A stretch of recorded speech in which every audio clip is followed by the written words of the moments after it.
Olá, boa noite a todas, todos e todos que vão começar a entrar agora.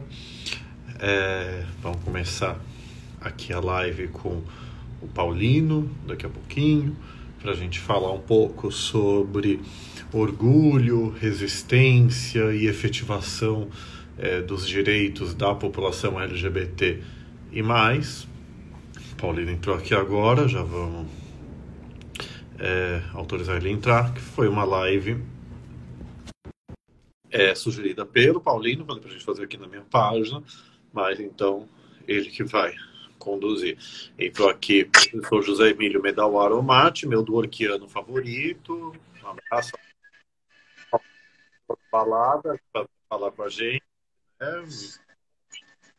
Olá! Consegue me ouvir? Sim, tá. Pronto. Gente, eu queria muito agradecer a toda a academia, aos produtores, diretores, à minha família. Hoje é uma noite. Zerei minha vida. Zerei minha vida. Estou com Pauliotti. Um brinde. Obrigado, amado. Um brinde. Pronto, tá bom, produção. Tá bom. Já. Pode ligar as luzes. Tá bom. Paulo, Isso, a tubaína eu tomo mesmo, obrigado. pois é, estou aqui na Coca-Cola. Paulo, fiz essa graça porque coloquei lá no feed, né, que conhecê-lo e ter a grata satisfação de poder conversar com você, para mim, é como se fosse ganhar um Oscar. Eu estou nervosíssimo, ao mesmo tempo feliz e muito agradecido pela oportunidade, pelo seu sim. E aí decidi me vestir desse jeito, que não tem nada a ver comigo, mas para fazer essa brincadeira com as pessoas que leram o post, que gostaram e que, enfim, elogiaram. Mas estou muito feliz de estar com você e poder trazer essa voz aqui também para a nossa região. Estou no interior da Paraíba e falo também para os seus seguidores, né? Trazer a sua voz aqui para essa região, que é o semiárido paraibano e que precisa também de muitas informações. A gente não está no epicentro das grandes discussões, né? Mas é preciso que a gente consiga educar, né? Informar as pessoas sobre as conquistas, né? Muitas delas encampadas por você, muitas delas você esteve presente e, enfim, para mim é um dia emblemático. Pronto, agora já sou eu. Pronto, agora Obrigado. eu tô bem. Esse cara precisa, não é para tanto, mas obrigado. Gente, é super. Assim, quando eu comecei essa onda de lives, né, eu tentei criar um projeto durante a pandemia para me aproximar mais dos alunos e ter um canal para falar sobre as minhas coisas, aquilo que eu gostava de discutir, mas eu jamais pensei em chegar em pessoas como você, como a Ale Bahia, como o Tiago Viana, como a Ananda, né, pessoas que foram tão importantes nessa causa, e tantos aliados, né, que, enfim, sendo eu uma pessoa do interior do Nordeste, com poucos seguidores, sem muito apelo, ter conseguido movimentar tantas pessoas, né, para falar sobre coisas importantes, sobretudo nesse mês. Então, me sinto lisonjeado a todos que estão aqui, aqueles que ainda vão entrar e que vão ver o vídeo depois, e agradeço muito a você, não só por ter aceito o convite, mas, como eu disse anteriormente, por ter se dedicado a uma causa tão difícil, né, em um país que tem um histórico de segregação, de vulnerabilidades, de desigualdades, e fazer essa opção pela luta, né, por minorias e grupos vulneráveis é algo que precisa ser reconhecido permanentemente. E eu sou muito feliz em poder ter pessoas no meu tempo que me representam e ter pessoas que me orgulham, assim como você e tantas outras pessoas que estão também no movimento. A gente fala muito sobre crise de representatividade, a gente fala muito sobre, né, as lideranças, em quem os nossos jovens podem se espelhar, e aí eu trago essas referências do tempo de agora, né, sem também querer apagar toda a trajetória, né, dos que nos precederam, mas é importante que a gente tenha vozes atuais, importantes, né, e tão cirúrgicas como a sua e desses colegas. Obrigado, amado, obrigado. Então, o importante é a gente estar na luta, né, pelos direitos humanos. E você falou, né, o interior do Nordeste, muito importante. Adorei que se combate, que se está se combatendo o higienismo sul-sudeste com a subversão do bem do Nordeste, né? A independência da nação Nordeste. Olha, apoio, eu me mudo para aí. Porque, olha, ninguém merece. Eu moro no estado da Pascoal, isso é inconstitucional, eu acho. Fala, Mas ainda bem que nos resolvemos quanto aos signos, né? a gente ignora algumas coisas, né? Negação é o básico. Mas o Paulino é aquariano, né? Aquário é uma coisa que não é da deusa, né? A única defesa do aquariano é a unanimidade ser burra, eu sempre falo. Mas Mas eu tenho um ascendente em Áries. e que respeita a universalidade dos direitos humanos, então estamos aqui.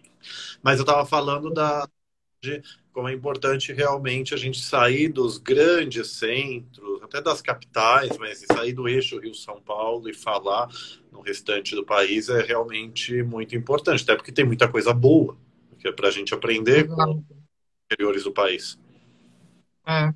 E aqui, Paulo, assim, em todo o Brasil, eu sei que existe uma estrutura machista, uma construção heteronormativa, né? Enfim, a gente fala sobre isso constantemente, mas me parece que aqui no interior, nos rincões do Brasil, né, essa cultura machista, ela está mais arraigada, não sei se talvez pelos resquícios do cangaço, do coronelismo, né, mas a gente percebe uma proeminência maior desse tipo de cultura. E é preciso trazer também para esses jovens estudantes, para as pessoas mais velhas também, até para alguns colegas, né, essa mudança de paradigma, né, que vem acontecendo, que vem se modificando, e a possibilidade de lutar diante de um Estado cuja democracia está em risco, né? Não sei se essa expressão é a mais adequada para esse momento, mas eu percebo uma certa fragilidade nas instituições. Nós tivemos na última década muitas conquistas, né, em sede de STF. Você participou da maioria delas com relação à comunidade LGBTQIA+. Mas no atual cenário, né, nós temos dados do ano passado, do primeiro trimestre do ano passado, coincidentemente, a violência contra LGBTs aumentou, né, de forma assustadora. Como é que você consegue fazer essa leitura? Ao passo que a gente tem conquistas no Poder Judiciário, a gente tem uma representação no Executivo que legitima condutas violentas e a gente tem também um Poder Legislativo omisso, né, diante de tantos problemas que a gente enfrenta há tantos anos. O aumento, né, eu não tenho esse dado se aconteceu, só mostra que tem muita coisa que tem que ser feita. Na verdade, eu dei algumas entrevistas no um ano da decisão do Supremo, que eu conheci uma transfobia como crime de racismo, e o jornalista aqui de um jornal local, o SPTV, ele me falou que, pelos dados do Grupo Gay da Bahia, teria diminuído o número de casos relatados. Eu não sei se isso é verdade, também não tem por que duvidar do que o jornalista me falou, mas assim, o que eu respondi lá é que, se de fato tiver diminuído, isso tem uma explicação do que normalmente acontece. O que aconteceu, acho que a última vez aqui no Brasil, com a Lei Maria da Penha, e acho que talvez com a do feminicídio.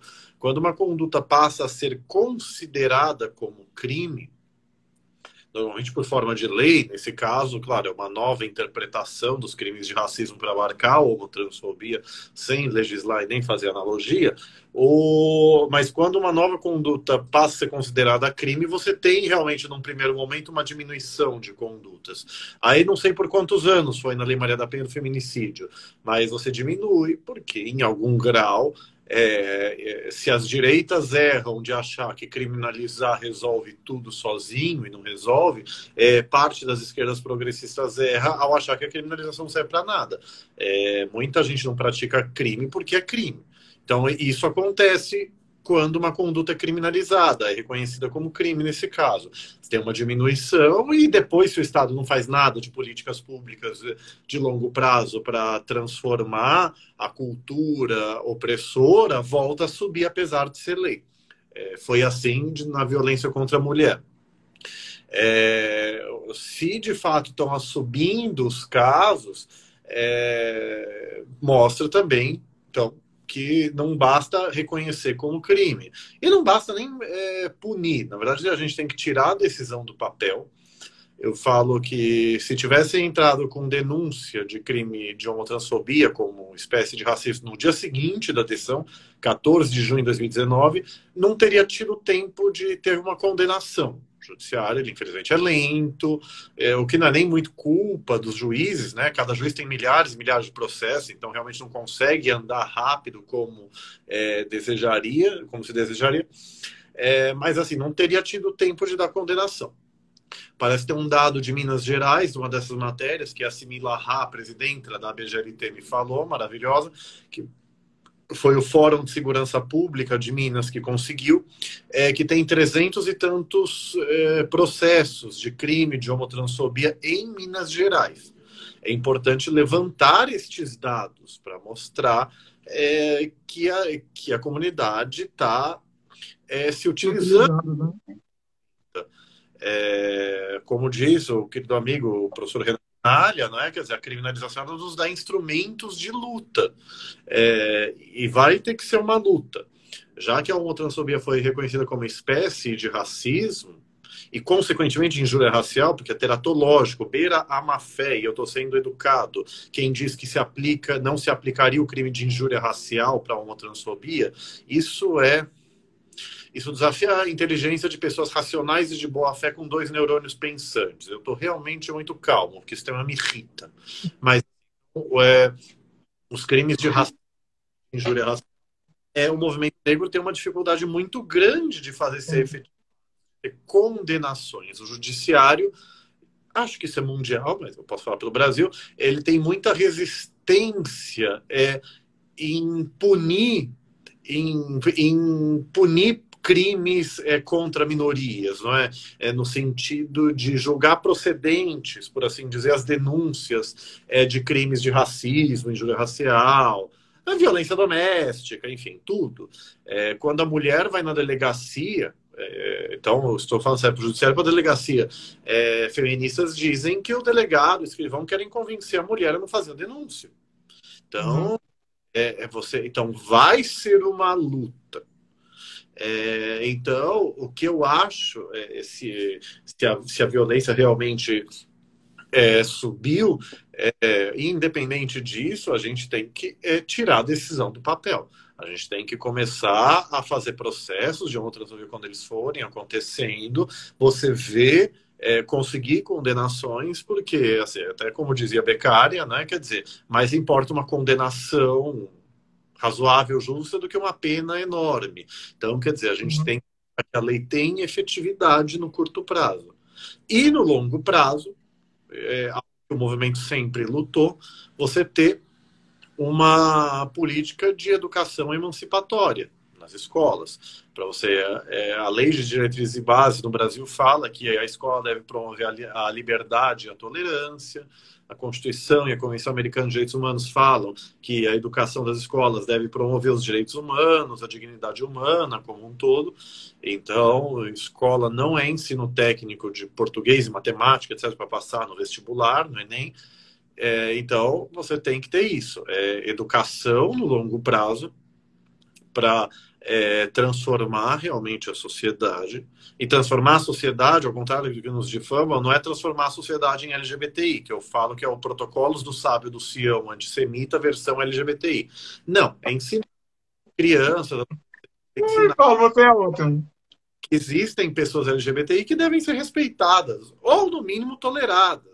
Tolerância, você até acha o outro inferior, mas você não agride, você não discrimina, você não ofende, você não mata. Então, a educação emancipatória para transformar a sociedade é ensinar as pessoas a conviverem com a diferença. Paulo, eu levantei esse questionamento porque de 2018 para cá nós tivemos uma representação executiva que afrontou, né, verbalmente, inclusive, várias declarações, muitas comunidades vulneráveis, né, e logrou êxito, né, nas eleições. O meu questionamento seria se esse tipo de representatividade, né, esse símbolo de representatividade, não tende a legitimar condutas mais violentas da população, né? Então, o grito que estava preso na garganta, agora as pessoas conseguem colocar para fora e colocam para fora em nível de muita violência, né? Sobretudo quando os grupos são mais vulnerabilizados. Não, com certeza, infelizmente, esse governo, desgoverno, que tem políticas e práticas fascistas, se eles consideram fascista ou não, isso é um problema dele, mas é isso, o desprezo a minorias, o nós contra eles, a apologia a um grande mito nacional que não existe, quer dizer, isso é típico do fascismo. Então, isso realmente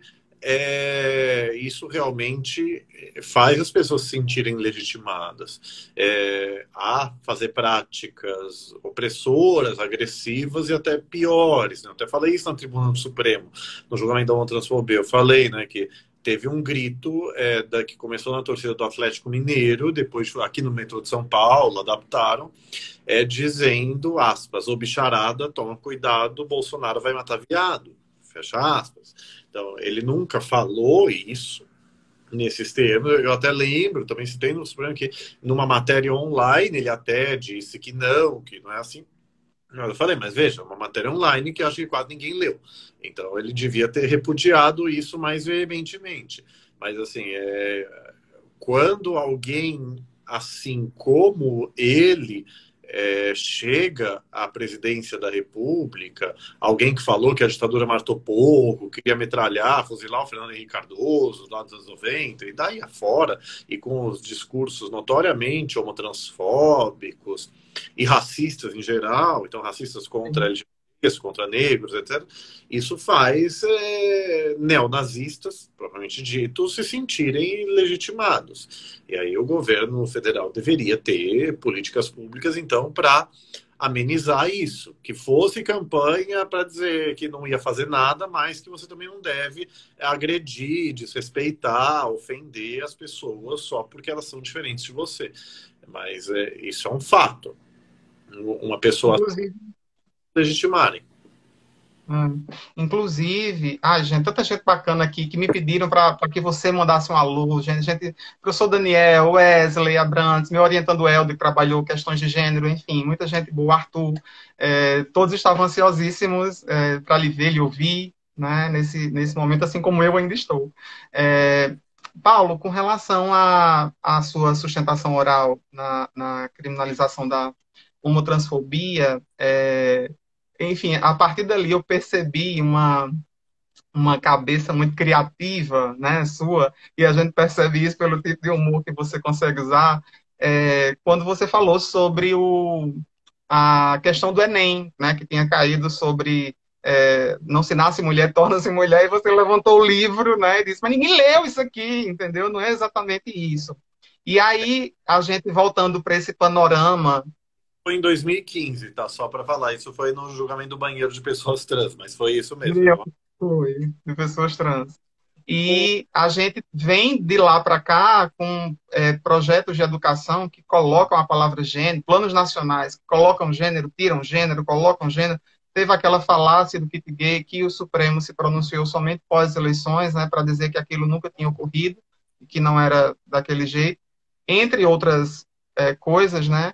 E como você acha que os movimentos, as organizações, né, as pessoas que estudam a causa, podem fazer uma frente, né, diante de um governo que tenta invisibilizar toda essa luta, né, e tenta barrar todas as políticas de afirmação, as políticas públicas, com a precarização de alguns ministérios e secretarias. Como é que os movimentos eles podem se articular para efetivar, né, esses direitos? É uma questão muito complexa, até porque os movimentos LGBTI, né, eles são plurais, eles têm perspectivas, têm estratégias muito diferentes. Acho que, não sei se talvez os dois grandes polos, se tem de um lado a Aliança Nacional LGBTI, que tem um viés mais de dialogar, seja com quem estiver no poder, porque bem ou mal a gente vive num Estado de direito, tem instituições, a direita ganhou, então, quer dizer, a gente não pode fingir que não tem um governo de extrema direita, no caso. Então, você tem outras entidades, como a BGLT, que entendem que não se deve dialogar com um governo fascista. Porque não adianta. Então, eu até acho que você deve pecar pelo excesso de diálogo do que pela falta. Mas, assim, também não vejo muito fruto, algo muito positivo saindo de diálogos com Damares, com o próprio presidente, sei lá, com quem for. Você tem que saber o que está acontecendo, você tem que estar lá, mas, enfim. Até porque já se tentou, né? Você teve aquela foto de ativistas com a Damares. Eu acho que tirar uma foto foi um erro. Dialogar, enfim, né? Nem tanto problema, mas você tem uma simpatia que o governo pode usar. Mas, enfim, já se começou e até agora não tem nada sendo produzido. Mesmo a Damares tendo dito que as travestis teriam um lugar especial no coração dela, né? Enfim. Aí o movimento ironiza isso, a gente não quer lugar no coração, a gente quer política pública. E até agora, nada. 1 ano e meio já, quase depois. Eu tenho visto o Congresso Nacional derrubando iniciativas do governo, do Poder Executivo, como eu, particularmente, nunca vi antes. O Congresso até reclama, e isso é um problema da separação de poderes no Brasil, né, que a medida provisória foi algo que foi criada pensando que no plebiscito de 93 o parlamentarismo ia ganhar. Porque, enfim, aí não ganhou.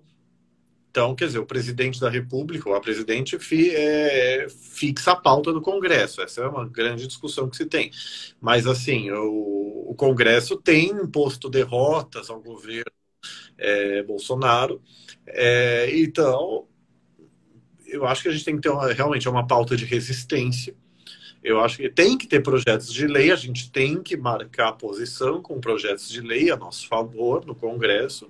O movimento nunca abandonou o Congresso Nacional, ao contrário do que as pessoas por ignorância ou má fé dizem. Na verdade, aí eu acho que é mais ignorância mesmo. Elas não sabem do que elas falam, é um problema desse maldito país. Mas eu acho que você tem que propor projetos de lei. O David Miranda parece que está tramitando, eu não vi direito se teve aprovação em alguma comissão, mas ele fez um projeto muito bonito ano passado, né, de criar um sistema de assistência social, de enfrentamento da homotransfobia, sem o direito penal, mas assim, ao invés de punir, o projeto fala em acolhimento, e o David é alguém que ajudou muito na luta pela... Então, mas é uma pauta de resistência a princípio, de evitar retrocessos. Por mais que caia ministro atrás de ministro nesse governo, enfim, você não se vai colocar ninguém progressista lá. Então, Paulo, não fazendo. tem resposta, mas é pauta de resistência e amenizar retrocessos na maior forma possível. Entendi. Para fazer uma pergunta um pouco mais séria, né? A gente, vez ou outra, tangencia o humor, mas eu quero fazer uma pergunta mais séria. Com a eliminação do Ministério de Direitos Humanos, sendo transformado em Secretaria Nacional de Direitos Humanos, representado por Damares, né? Já é um rompimento aí de algumas forças, né, que nós tínhamos destinadas a determinadas pastas. Eu queria saber a quantas pessoas você conseguiu indicar participar da campanha Melhor Máscara da Pandemia para ganhar um almoço com Damares. Não, eu prefiro não. Mas, na verdade, assim, o Ministério de Direitos Humanos continua um ministério, né, o Ministério da Família, não sei o que. Porque é verdade, aglutinado, Família, Mulher e Direitos Humanos. Você tem uma secretaria, né, que se não me engano era a filha do Ives Gandra, que estava lá, ou alguma Gandra da vida. Mas, enfim, você tem os direitos humanos numa pessoa que, enfim, adota um fundamentalismo na forma, como o próprio presidente da República.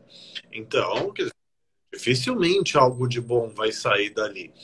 É importante, em termos institucionais, simbólicos, você ter o status de Ministério para Direitos Humanos, entre outras pastas, mas assim, o que importa também são políticas efetivas. Se fosse uma secretaria que aprovasse coisas boas, então o status de Ministério seria uma questão secundária. Mas Então você não aceitaria o prêmio de almoçar um dia com Damares e Michele Bolsonaro? a Constituição diz que eu não sou obrigado. Artigo 5º, inciso. Certeza. Merecemos. Então, Essa campanha não tem a menor condição de ser. É, Paulo, partindo um pouquinho mais lá para trás, né? Pesquisei algumas coisas, né, sobre você, já o conheço há algum tempo, li muitas coisas, inclusive indico muitas publicações suas para os meus alunos fundamentarem seus trabalhos, seus artigos, seus resumos. É, mas eu queria saber quando essa inquietação ela começou a surgir, né? A escolha pelo direito e a inquietação acerca da promoção dos direitos humanos, das minorias, dos grupos vulneráveis, até fazer com que você tivesse esse trajeto, né, de tanta luta e de tantas causas, e chegasse até o STF, a produção bibliográfica, né? Quando essas inquietações começaram a aparecer. olha, o direito foi uma coisa, enfim, como adolescente, foi o que mais me atraiu. Eu gostava de humanas, história, enfim, decidi por direito sem grandes insights, né? Gostei de algumas palestras que eu vi, né? Até esqueci o termo, a expressão disso, de palestras vocacionais. Na faculdade, na verdade, o meu TCC de graduação virou meu primeiro livro, Manual da Homoafetividade, foi quando eu comecei a estudar o tema da diversidade no foco da união homoafetiva, a partir da doutrina da nossa maravilhosa Maria Berenice Dias, que eu cito 1584 vezes no meu livro. E ela faz o prefácio, enfim, maravilhosa. Berenice já é uma querida amiga, companheira de lutas.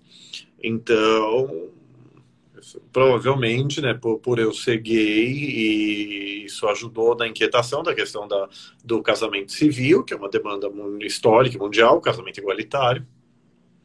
E principalmente a partir de 2004, acho 2005, formei no meio de 2005, mas eu conheci a Associação da Parada, do Orgulho LGBTI+, a Tereza Vieira, que é a nossa grande autoridade de direitos trans no país, e já começava a acompanhar na Associação da Parada, palestras e tal, fazia uma ou outra manifestação de amicus curiae, né, por entidades. O Fernando Quaresma, que foi presidente da Associação da Parada, depois tinha uma associação, a Associação de Incentivo à Educação e Saúde de São Paulo, que a gente fez petição em alguns casos, inclusive nas ações do Supremo da União Afetiva, em 2008 e 2009.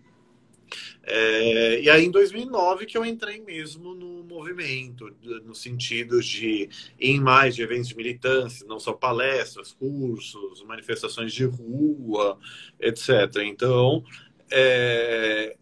eu me engajar na luta dos direitos humanos foi uma coisa muito automática, não foi algo planejado.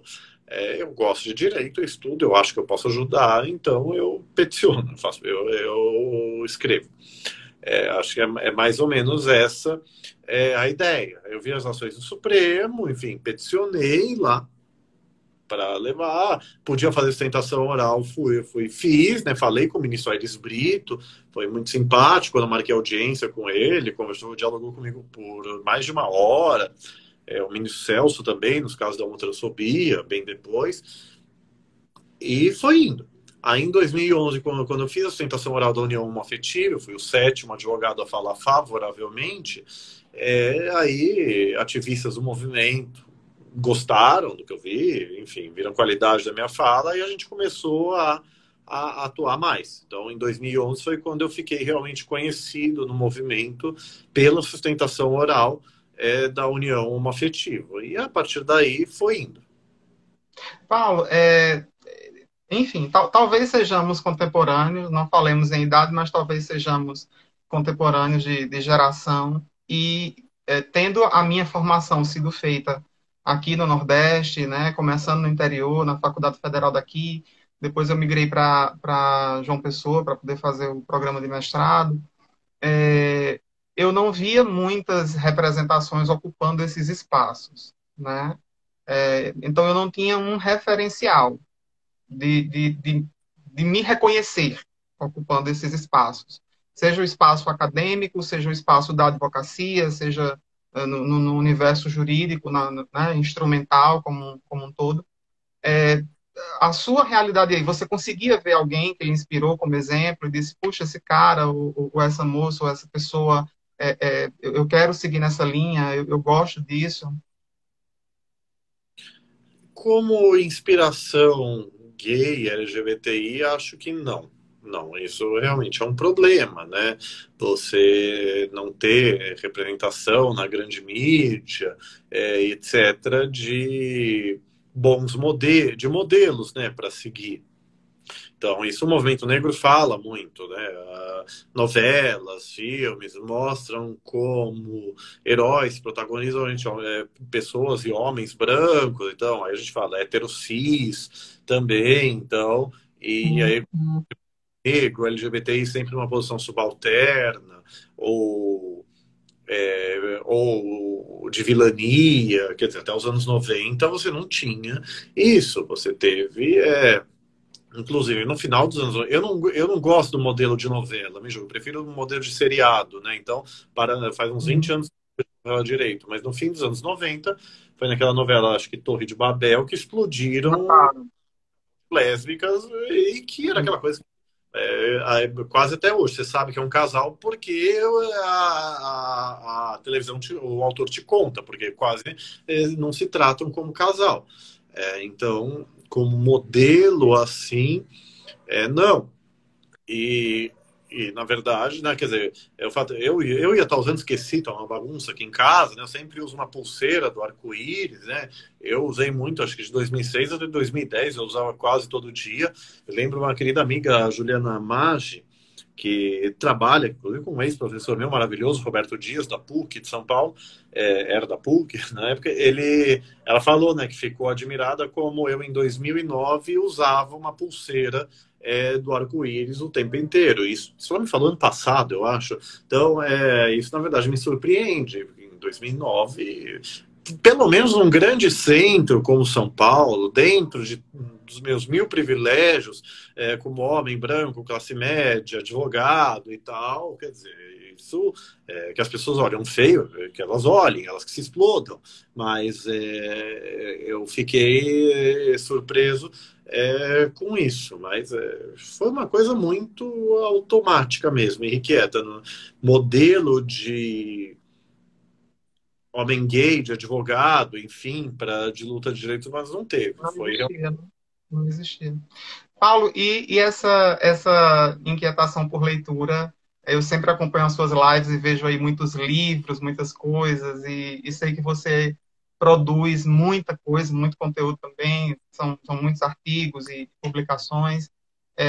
Você, nessa fase de infância e juventude, você era aquela criança que gostava de ler, que tinha gosto pela leitura, é, que sabia que a educação era o caminho, que necessitava disso para se empoderar e se emancipar mais? Como foi esse seu processo de educação? não. Eu comecei a gostar de ler na faculdade. Eu comecei a gostar de ler na faculdade. É um modelo de escola que a gente tem, que é horroroso, né? Decorar fórmula física, mas assim, não gostava mesmo, né? Então, li livros que você lia na escola, né, para provas, vestibular. Não, nunca tive o hábito da leitura por lazer. Eu comecei a gostar de ler na faculdade lendo Silvio Rodrigues, ó, fofinho, né? Um falecido autor de direito civil, né? Que era muito Uhum. agradável a leitura, para quem não conhece.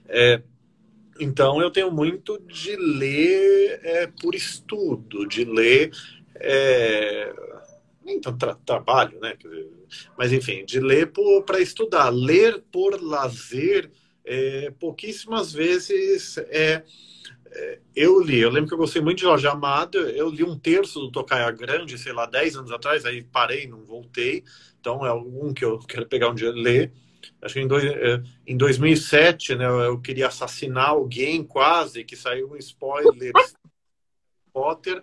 Então, quer dizer, bom, eu acho que agora não é mais spoiler, né? Quer dizer, então, mal tinha saído o sexto filme, o quinto filme, e aí alguém falou, né? Quer dizer, de uma criancinha perguntar para J.K. Rowling, né? Que, eu vou chorar no último livro? Depende. Eu chorei quando Dumbledore morre. Eu xinguei um pouco naquele momento.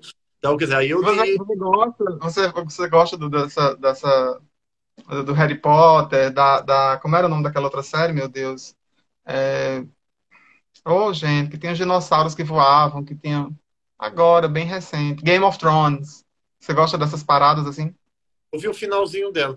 Mas tudo isso para falar, eu vi os filmes do Harry Potter. Eu sempre fui de, não quero ler o livro antes do filme, que é o spoiler completo, mas enfim. Aí eu fiquei puto, eu comprei os livros, comprei o sexto, o sétimo livro e li inclusive em inglês o sétimo livro, que até ajuda a praticar. Mas acho que foi a última vez uma das únicas vezes que eu peguei um livro de ler por lazer. Assim, então não tenho muito esse hábito, embora é um hábito muito importante. Agora, por lazer eu vejo seriado, eu vejo sitcom, enfim, seriado agora Netflix, né, enfim. Então, eu gosto de ler, né? Quer dizer, às vezes eu tô lá, quer dizer, a gente tá aqui, eu vou ler a boa fé no direito privado, né? Quer dizer, enfim, sei lá, Assim, o livro para ler, você pega um, abre e lê. Mas enfim, não tenho muito isso. A esmagadora parte dos meus mil e tantos livros, sei lá, são de direito, mas é direito, filosofia, nos últimos anos, claro, literatura antirracismo, né, a coleção Feminismos Plurais, da Jamila, que é uma querida amiga, Jamila Ribeiro, mas e você que gosta do Habermas, né? porque, sei lá, eu nunca gostei de Machado de Assis, é um problema meu, então eu me julgo, mas não gosto é um gênio, importantíssimo, mas, sabe, não me entendeu. Eu adorei Jorge Amado, então, vai, no direito, eu amo Silvio Rodrigues, eu gosto de ler Washington de Barros Monteiro, que era um reaça, mas era bom. Mas Caio Mário não me descia de jeito nenhum, não me pergunte por quê. É meio isso, o Machado de Assis, né? É algum motivo arbitrário que eu não consegui ler. Um dia eu tento de Mas você novo. gosta você gosta da obra de Washington até hoje, atualizada por Regina? A obra de Washington é uma coisa assim, é que nem a Maria Helena Diniz em algum aspecto. É bom para temas técnicos do direito. Em temas morais, o Washington citava a Igreja Católica o tempo todo. Eu lia, né? Quer dizer, É, Washington é. tem um trecho antológico de Nave Mãe Socorro de dizer, eu vou parafrasear, mas ele diz isso. Ele fala de claro que o adultério da mulher é mais grave que o do homem. Oi? Então, porque a mulher se apaixona, se envolve Sim. e traz a sua prole legítima para o lar conjugal. Ai, meu Deus, está lá. Aí, Sim. queria ver a versão anterior, 88, que depois de 88 ele fala que pelo princípio da igualdade não adianta. Mas não era a Regina Beatriz Socorro que atualizava o Washington, não. Eram umas herdeiras, né? Tanto que o Washington de Barros Monteiro, nesse nível, a atualização dizia que era a favor de adoção por casal homoafetivo. Eu falei, eu ri horrores, mas, miga, você não faz isso com o livro. Você não pode. Então, quer dizer, que nem a Maria Helena de Deus fala a mesma coisa. Eu sempre brinco nas minhas aulas. Eu falo, não confundam as Marias. Maria Helena Diniz, grande civilista, mas conservadora em termos muito boa para lacuna, antinomia, mas conservadora em termos morais. Maria Berenice Dias, progressista, linda, diva, maravilhosa, e eu neutro na descrição. Mas assim, a Marília, alguém aqui escreveu que ela é cansativa. A Marília, ela tem um linguajar pesado. Eu me formei em 2005, eu fui reler, eu falei, quero ler um curso de Direito Civil. Comprei o dela em 2007. Na verdade, eu me irritei, porque era um linguajar tão rebuscado que eu achei, como que um primeiro-anista de Direito vai ler isso? É quase o Tércio Sampaio Ferraza. O Tércio, no Introdução à Ciência do Direito dele, é um livro que caía na prova de doutorado da PUC de São Paulo. Então, mas é uma boa autora. Então, tem lá, todo mundo gosta dos quadros sinóticos dela, né? Quer dizer, mas não é só para ler a síntese, né? É para ler o inteiro. Tem... Paulo, e é você que gosta de Habermas, né? Oi? É você que gosta de Habermas, né? Não, esse é o Alexandre Bahia. Meu Habermasiano com dois Bs é metafísico favorito. Eu brinco dois vezes que ele é mais Habermasiano do que Habermas, enfim. Quando eu concordo com o Habermas, ele critica o Habermas. É bonito isso. Mas enfim, Adoro. Eu mas também pergunto a ele, é você que gosta do Alex, né? Aí ele vê, não, esse é Paulo. eu falo que ele é metafísico porque o nosso querido amigo Lênin Streck, o professor Lênin, ele escreveu anos atrás que essa história habermasiana de dividir discurso de fundamentação de discurso de aplicação seria metafísico, porque não dá para cindir na prática, é uma coisa muito cerebrina, que na prática as coisas se misturam, né? Aí eu brinco que eles são meus metafísicos favoritos, né? O Alexandre finge que me ignora e tudo bem. Voltou. Paulo, a gente está nesse mês, quase encerrando, né, o mês de orgulho, de resistência, onde a gente celebra muitas dessas conquistas, mas também se lembra do quanto ainda tem a ser percorrido, né, de como os índices de violência, né, e como é difícil a aquisição de direitos por essa população também. E aí nós temos em São Paulo, né, salvo engano, me perdoe o registro, mas acho que é a maior parada LGBTQ do mundo, né? Então reúne muitas pessoas. Esse ano, em razão da pandemia, ela não pôde acontecer presencialmente e estão se movimentando de forma digital, né? Sobre a questão da parada, eu já conversei com algumas pessoas, enfim, porque não é a minha realidade, eu adoro São Paulo, mas nunca fui nessa época. Qual a sua leitura sobre o movimento? Porque às vezes a gente fica um pouco confuso quando escuta lideranças falarem, ó, é um movimento importante, a gente tem que demarcar esse território, a gente tem que ter um momento de expressar a diversidade, a nossa identidade, fazer com que as pessoas convivam com isso. E já outras vozes dizem, não, a parada mudou muito e agora tem marcas que patrocinam e esquecem as pessoas que antecederam e perdeu o caráter mais político, de engajamento. Qual a sua visão sobre esse paradoxo? Primeiro, né, a questão do orgulho identitário, né, ao contrário do que quem critica sem estudar uma página diz, não se trata, obviamente, de achar que ser LGBTI+, ser negro, no caso do orgulho negro, seria melhor do que a outra identidade. Então, é o contrário. Combater a ideologia homotransfóbica, a ideologia da branquitude, racista contra negros, de dizer que você deveria ter vergonha por sê-lo. Mas não, não há problema nenhum em ser negro, em ser LGBT, então tenho orgulho de ser como sou, porque não há o que se envergonhar. Esse é o sentido do orgulho identitário. Então, já é um marco histórico, o Dia do Orgulho LGBTI. Começou como orgulho gay, mas numa época em que... porque, na verdade, a especificação identitária para LGBT, depois LGBTI+, é uma coisa muito dos anos 90 para cá. No passado, e o senso comum até hoje acha que todos seríamos homossexuais em algum grau. Né? Minha amiga Daniela Andrade fala que é a teoria da Pokémona, né? Que eles acham que a gente nasceria cis, se tornaria por opção sexual. Eles defendem ideologicamente a tese da opção, que é um absurdo. Ninguém escolhe ser de uma forma ou de outra, a gente se descobre assim apenas, independente de ser genético, de ser seja lá o que for. E que aí você, em dado momento, terminaria numa mesa de cirurgia, né? Começaria heterocis, ficaria um gay normativo como eu, aí vai mais afeminado, e muito hétero me acha afeminado, ótimo, enfim, dane-se. E aí passaria a se travestir, né? E as travestis odeiam você falar que é só uma questão de vestimenta, não é uma questão de identidade, e terminaria numa mesa de cirurgia, né? Mas pior que é o senso comum até hoje, mas não.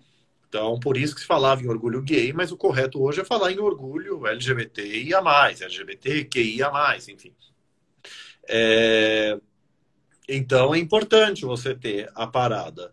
É importante ela ter um viés político sempre. Aqui na parada de São Paulo, os carros de som, principalmente o carro da associação, que lidera, você sempre tem discursos de ordem, falando dos desafios, das conquistas, daquilo que o movimento luta.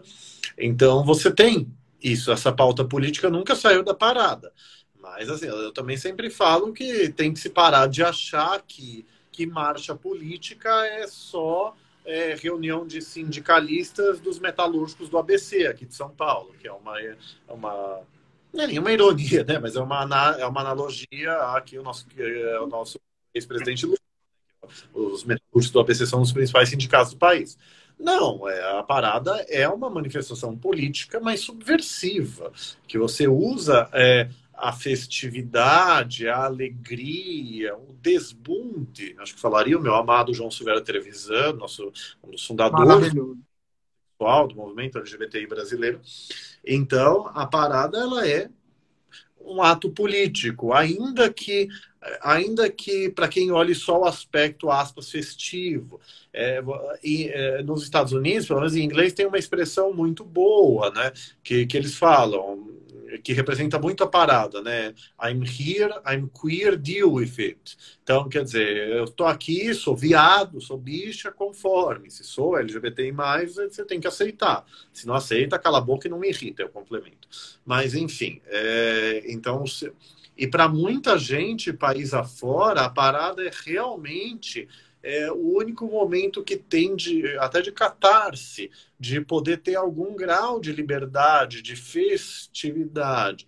Então, a parada não ser uma marcha puramente séria, uma sobriedade, enfim, uma coisa de protesto político, de metalúrgicos ou de marchas pela Paulista em geral, a parada ter um aspecto festivo.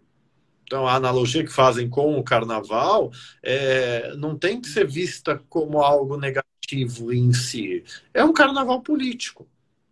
Um momento, é uma festividade que tem mensagens. Toda parada tem seu grande tema. Me marcou muito, acho que em 2005. Espero que eu não lembro se era o tema principal. Acho que sim. Como é que é?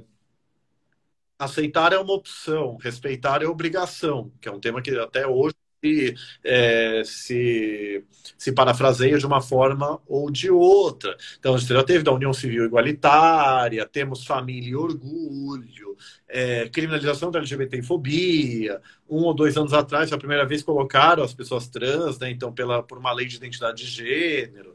Agora acho que esse ano é a pauta da democracia, votou, né? E aí ano que vem vai ser a pauta das pessoas vivendo com HIV/AIDS, que é um tema, né? Que o movimento LGBTI+ tem que ser sensível.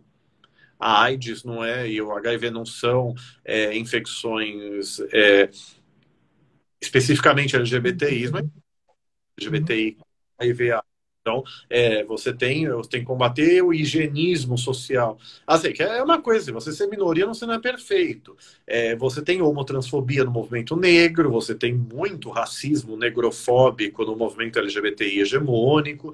Então, você tem sorofobia, discriminação por HIV/AIDS, acho que em todos os movimentos, machismo em alguns, enfim. Então, são coisas que você tem que combater na luz da interseccionalidade das opressões. Então, quer dizer, porque a gente não é uma identidade. Eu sou gay, tá bom, mas eu sou...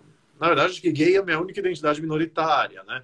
Então, que eu falo, imagina, a mulher, ela não é só mulher, a mulher negra, trans,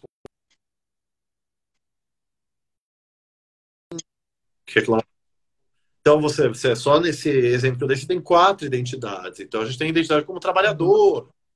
Quem é o empresário tem identidade de empresário, que é uma identidade hegemônica.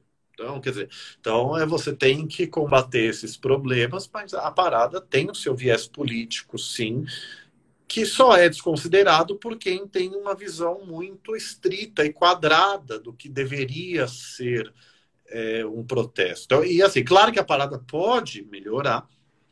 Você tem muitas críticas, e acho que é com as críticas que você evolui. Então, nada é perfeito, mas você não pode desconsiderar o aspecto político dela. Lembrando que, pelo menos aqui em São Paulo, você tem marcha pela visibilidade lésbica, marcha trans, às vezes no mesmo dia, às vezes em dias anteriores, próximos, além das datas específicas de cada uma das visibilidades. Então, a Associação da Parada aqui, ela normalmente faz na semana da parada vários seminários de capacitação, formação de novos ativistas. A parada aqui em São Paulo é sempre no Corpus Christi, né? Vulgo Porcos Tristes. Né? O Palmeiras sempre perde no Porcos Tristes. É incrível, né? O meu corintianismo disfarçava a minha homossexualidade no passado. Ai, Paulo. Ter um feriado de 4 dias e poderem vir mais pessoas. Então, tem a crítica que não deveria ser no dia 28 de junho, até deveria, mas assim, para você conseguir congregar cada vez mais gente, é importante ser num feriado. E como é num feriado, nesses 4 dias você tem vários eventos. Você teve, acho que voltou já, né? Faz alguns anos que eu não consigo acompanhar direito todos os eventos, mas você tem uma feira da diversidade, com várias barracas de várias entidades mais pela diversidade, o Conselho Federal de Psicologia, a OAB, cada um faz igrejas inclusivas. Então, a parada é só o ponto culminante praticamente de uma semana da diversidade também, pelo menos aqui em São Paulo. Paulo, você falou em um ponto muito interessante, eu vi que algumas pessoas também estão comentando, que é sobre esse processo de reconhecimento identitário. Né? Então, a gente tem uma sigla enorme, né, que comporta muitas subjetividades, e dentro de cada componente ou elemento, né, dessa sigla, existe uma carga de história pessoal, né, de luta pessoal, de enfrentamentos pessoais. Então, você muito bem pontuou, quer dizer, uma mulher trans, negra, periférica, certamente será bem mais vulnerabilizada, né, do que um homem gay, branco, classe média, enfim. Então, a gente tem todas essas camadas. Em algum momento, você, ao longo da sua trajetória, né, profissional, você se viu precisando endurecer mais o discurso ou ser mais sério do que o que deveria para poder ter sua voz ouvida, para poder ter a sua expressão reconhecida, porque hoje eu vejo também uma era de negacionismo muito grande, né? As pessoas estão negando o Holocausto, as pessoas estão negando, enfim, né, tudo que aconteceu anteriormente, ditadura militar, e temo que as pessoas neguem o discurso e a voz daqueles que têm um perfil diferente, que têm uma identidade diferente, né? Então, será que é preciso endurecer para se perder a ternura jamais? Né? Será que é preciso se fazer mais forte para ser ouvido? Sim, a gente ainda acho que a gente deve ter uns 6, 7 minutos, né? Qualquer coisa a gente faz uma parte final para finalizar, mas assim, acho que só assim, movimento social é uma disputa muito grande. Eu nunca participei de movimento estudantil na faculdade, então e nas linhas de esquerdas, né, o PT era o único partido que acolhia LGBTs até o começo dos anos 2000. Por isso que a maioria dos ativistas é de esquerda e é petista, ou psolista, na maior parte dos casos. Então, você tem, são pessoas que às vezes são formadas, muitas vezes, no movimento estudantil.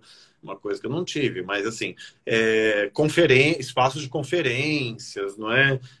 Espaços assim de interlocução são disputas, que você tem que levantar a voz, mas aí é um pouco normal. Críticas que se tenha com determinadas entidades que querem só aparecer no opressor. Então, é muito cansativo. Conferências de 2020 aqui em São Paulo, municipal e estadual, né? Como eu sempre fui ativista independente, né? Eu sou suprapartidário, pluripartidário, eu sou centro-esquerda, mas enfim, eu trabalho com qualquer partido que tenha um mínimo compromisso com a diversidade e os direitos humanos em geral. E não é assim que as coisas funcionam na realpolitik, isso é o que é deplorável.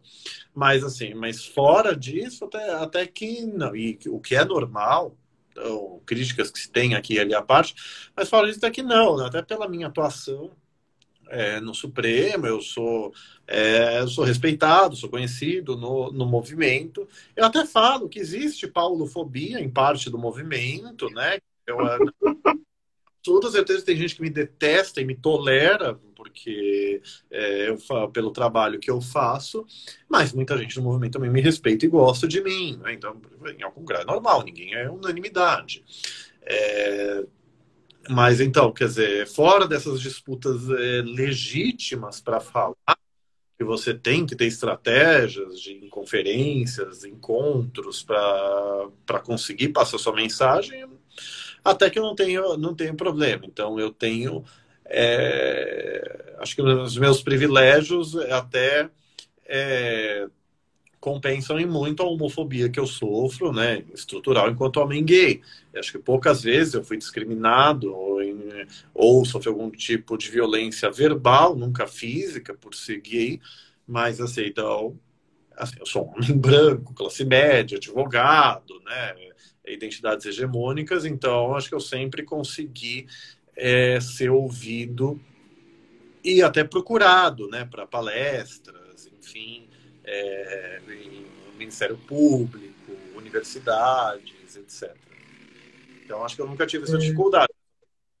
Essa questão das disputas que tem nesses espaços de conferências, né, de 2008 a 2016, e agora que a gente tem um governo que é contrário aos direitos humanos, a gente talvez tenha que voltar ao modelo antigo, que era o movimento de encontros do movimento. E conferência é um diálogo de sociedade civil e governo.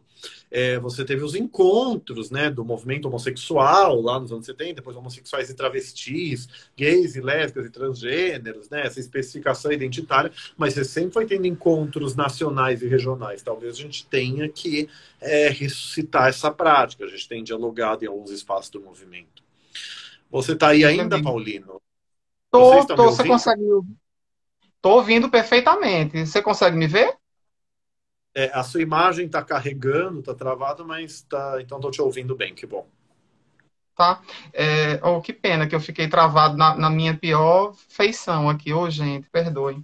Paulo, você é uma pessoa extremamente bem-humorada, né? E tem um tipo de humor muito peculiar, é, que, que é uma maneira também de se empoderar e de se colocar, né?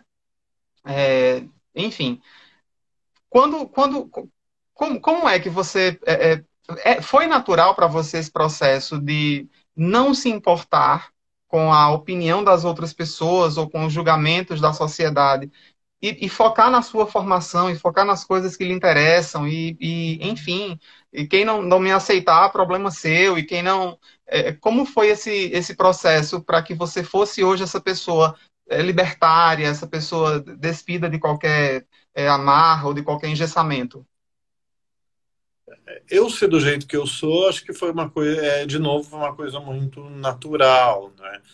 Nunca fiz curso nem de oratória, nem de nada, então, o que até deveria ter feito, ajudaria, acho que todo mundo deveria fazer, mas ser do jeito que eu sou foi muito natural. Acho que daqui a pouco vai cair, quando cair, a gente, tem 1 minuto e 55 para cair, aí a gente volta para encerrar depois. Tá. Eu tenho falado nos últimos tempos, assim, eu esbravejo. Agora eu tô até um pouco cansado, mas essa live tá muito legal também, que tá uma coisa mais quase intimista, né? Quase assim, um pouco história de vida junto com militância e tal. Mas assim, que as lives que eu tenho feito normalmente têm sido quase palestras, né? Explicando as decisões do Supremo e tal. E aí eu até esbravejo bastante. Eu falo, quem acha que se vocês acham que eu melhoro em sala de aula, eu pioro como professor. Então eu esbravejo bastante, mas com sempre dentro da formalidade, do conteúdo. Talvez porque eu falo que é tanta coisa que você vê, é tanto retrocesso, é tanta coisa ruim que a gente vê que a gente tem que lutar, que se a gente não tiver um pouco de humor, eu pelo menos infarto. Então, o que você falou É verdade, assim, pode ser um mecanismo de defesa, mas é uma coisa assim para a gente rir um pouco, porque se a gente só fica vendo desgraça, desgraça, desgraça, a gente enlouquece, é que nem agora a pandemia, é Uhum. negacionismo, terraplanismos à parte, chamando de gripezinha, chamando de que não é bem assim e daí afora.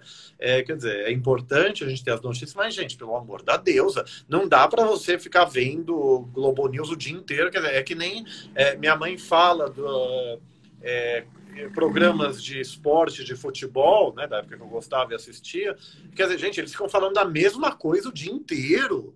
Então, sabe, a gente chama de